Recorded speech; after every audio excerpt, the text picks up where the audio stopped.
Tu pega todo o teu dinheiro e aplica na bolsa.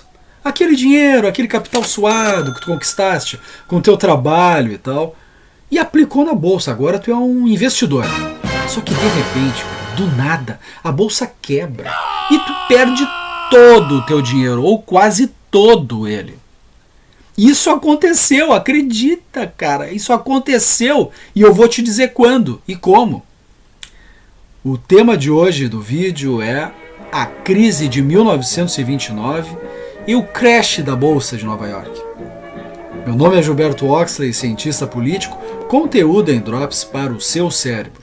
Se tu acha que esse tema é relevante e vai contribuir para ti, já te inscreve no canal, deixa teu like e lá no canal tu vai ver que tem outros vídeos interessantes sobre assuntos da história geral.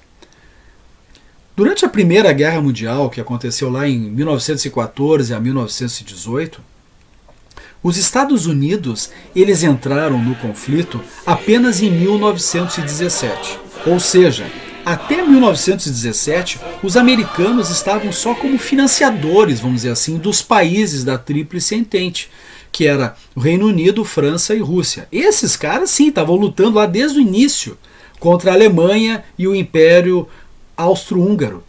E os Estados Unidos, financiando a Tríplice Entente, enviava empréstimos, dinheiro, né, grana, enviavam produtos industrializados, alimentos, armas. Então os caras faturavam com isso, e faturavam muito.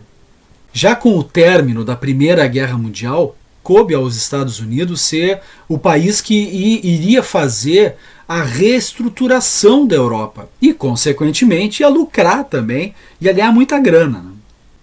A Europa estava totalmente devastada, destruída, enfim, precisava de uma ajuda financeira dos Estados Unidos. Já na década de 20, ou nos loucos anos 20, os Estados Unidos conquistaram a hegemonia econômica mundial, ultrapassando o Reino Unido, que até antes do início da Primeira Guerra era o país que ocupava o posto número 1 na economia mundial. E o grande símbolo dessa hegemonia econômica dos Estados Unidos era a Bolsa de Valores de Nova York.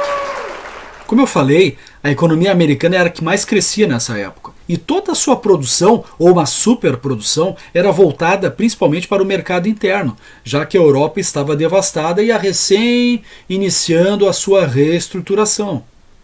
O crescimento econômico nessa época, o crescimento econômico americano explodiu, cara. E consequentemente, explodiu também a concessão de créditos, estimulando o consumismo interno. E daí surgiu aquela expressão American Way of Life, ou o jeito americano de se viver. Os caras estavam em êxtase, né? A economia bombando, o consumo a mil. Só que também nesse mesmo período, a Europa começa a se reerguer. Ela começa cada vez mais a precisar menos do aporte financeiro dos Estados Unidos e dos produtos americanos. Isso já sinaliza como o primeiro impacto negativo, ou seja, a história começa a mudar. E nos Estados Unidos começa a acontecer um fenômeno interessante. A produção continua aumentando, só que os salários não. O que acontece? Com uma superprodução e o salário baixo, o consumo começa a diminuir. O consumo interno nos Estados Unidos começa a regredir, fazendo com que as empresas encalhassem com seus estoques. E ocorreu também a baixa exportação de produtos, principalmente para a Europa. Porque, como eu falei anteriormente, a Europa cada vez mais começava a precisar menos dos produtos americanos. Ou seja, preço diminuindo, produção alta, funcionários demitidos. Os funcionários começam a ser demitidos. E esse fenômeno faz com que os investidores começam a perder a confiança na bolsa, no mercado de ações. E nisso os investidores começam a vender as suas ações. Resultado, o crash inevitável, né? No dia 24 de outubro de 1929, ocorreu o crash da Bolsa de Nova York. Para vocês terem uma ideia, em apenas 2 dias, cara, 2 dias, se perdeu o mercado ali perdeu mais ou menos 30 bilhões de dólares. É dinheiro que já em 2 dias apenas, imaginem isso, né? Os investidores começam a tentar vender suas ações a preços irrisórios. E às vezes nem consegue vender, fica tudo encalhado, cara. O que aconteceu? Bancos e indústrias começam a vir à falência. Ou seja, é um caos total, né? Tem até cenas assim de documentários da época que aparecem as pessoas se jogando assim das janelas do prédio, tirando a própria vida, enfim, loucura total, né, meu?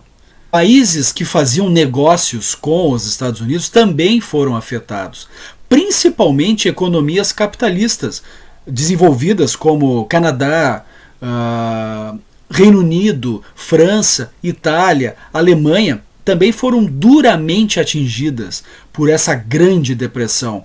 E em 1929 nós temos no mundo a chamada Grande Depressão, que ela dura praticamente 12 anos, né? Vai até lá o início da Segunda Guerra Mundial.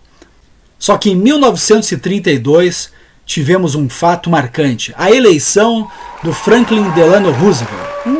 O candidato democrata ele ganha as eleições presidenciais e juntamente no seu governo ele implanta a New Deal, que é um novo contrato, né?